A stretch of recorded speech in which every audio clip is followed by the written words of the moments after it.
Bismillahirrahmanirrahim. This is Salim Akhtar Malik, your host on the Observation Post channel. This channel is dedicated to discussing issues of national and international importance. You are requested to please subscribe to this channel. It is free. In this session, we'll be talking about sermons on nuclear security.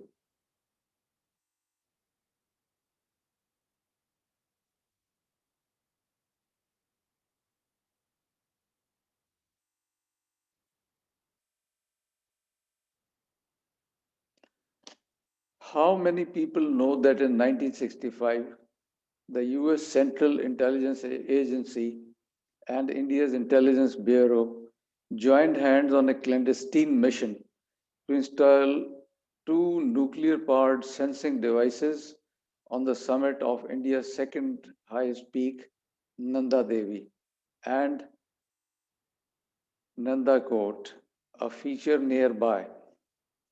Both the devices lie abundant in Uttarakhand's Garhwal Himalayas and keep ticking, each with its deadly stock of plutonium about half the size of the atomic bomb dropped on Hiroshima.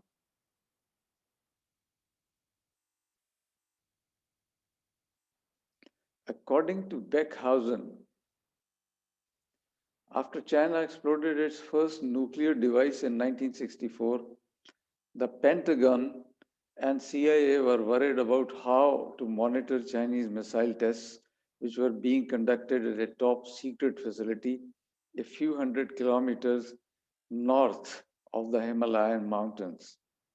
They desperately needed to find out the performance parameters of the Chinese missiles and compatibility with nuclear warheads. The mountain range blocked ground based sensors which could have picked up the missiles' radio telemetry signals. Worse, Pakistan had just kicked out America's spy planes, and back in the 1960s, precision satellite imagery was still primitive.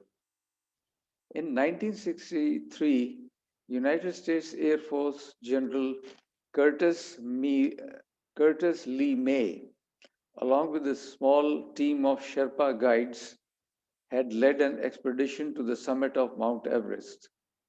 The general was tasked by the CIA to head the second expedition in October 1965, this time in a clandestine operation to carry a plutonium powered generator known as a SNAP unit and a sensor device to a Himalayan peak high enough to secure a direct line of sight to the Chinese missile test site. Once at a suitable summit, the team would assemble the device and aim it towards China.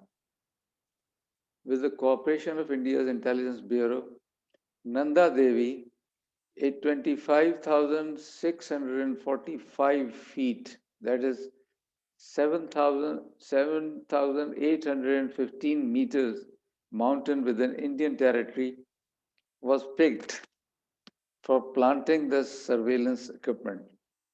Installing the device, however, meant carrying up equipment weighing around 56 kilograms, including an 8 feet high antenna, two transceiver sets, and the most vital component, a system for nuclear auxiliary power, that is, SNAP generator. The generator's nuclear fuel, consisting of 7 plutonium capsules, came in a special container. However, due to the heavy snowfall and declining oxygen levels, the expedition was forced to abandon a summit attempt. The nuclear fuel generator, nicknamed Guru Rinpoche by the climbing Sherpas after the Buddhist god, was already emitting heat, and those who knew about its radioactive dangers were apprehensive. Unable to take the generator with them, the team therefore secured it near their camp and returned to safety. A follow up Indian expedition, which was sent to retrieve the device, told the Americans that it had gone missing, apparently having slid down the mountain in a landslide, carrying its plutonium with it. Another American expedition, sent in April 1966 to retrieve the device, flew into the area in helicopters and scanned Nanda Devi for many months with neutron detectors, but failed to pick up any signals. The Americans suspected that Indian intelligence had secretly hiked up there before that spring mission, retrieved the device, and whisked it away, presumably in order to study it and gather scientific and technical information for their own nuclear weapons program. In 1967, the CIA eventually did get a SNAP unit and signal device planted below the summit of Nanda Kot, a 22,510 feet mountain nearby. It was buried in snow 3 months later and stopped working, although having gleaned enough data from Chinese tests to indicate at the time that Beijing did not have a long range warhead. The plutonium capsules, which have a longevity of over 500 years, could still be buried somewhere in the snow. The area has been virtually closed for decades, barring a few exceptions such as Army or Indian Mountaineering Foundation sponsored expeditions. Nobody is allowed to climb or explore Nanda Devi, purportedly for environmental reasons. Fears have been expressed in the Indian and American media about large scale plutonium contamination of the Rishi Ganga, the river that drains the Nanda Devi glaciers into the Ganga. According to Manmohan Singh Kohli, the Indian team leader, the lives of millions of Indians would be affected, especially those living along the Ganga, right up to Kolkata.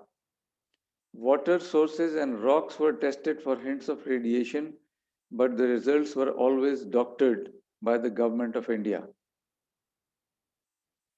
40 years after leading the expedition, which in 1965 hit the first snap generator in a device atop Nanda Devi, Kohli makes a startling revelation by expressing the scare when, in the summer of 1968, an Indian team went to retrieve the second snap generator from Nanda Kot. When the team reached the dome, that is the Nanda Kot dome where the device was installed, they were shocked to see no sign of the entire equipment. They dug a couple of feet and saw an amazing sight. There was a perfectly sound cave formed with the hot generator at the center. With the continuous heat emitted from the generator, the snow had melted up to 8 feet in all directions, creating the spherical cave. This talk is based on M.S. Kohli's article One More Step, published by Penguin Books. That's all. Thanks for watching. Be seeing you.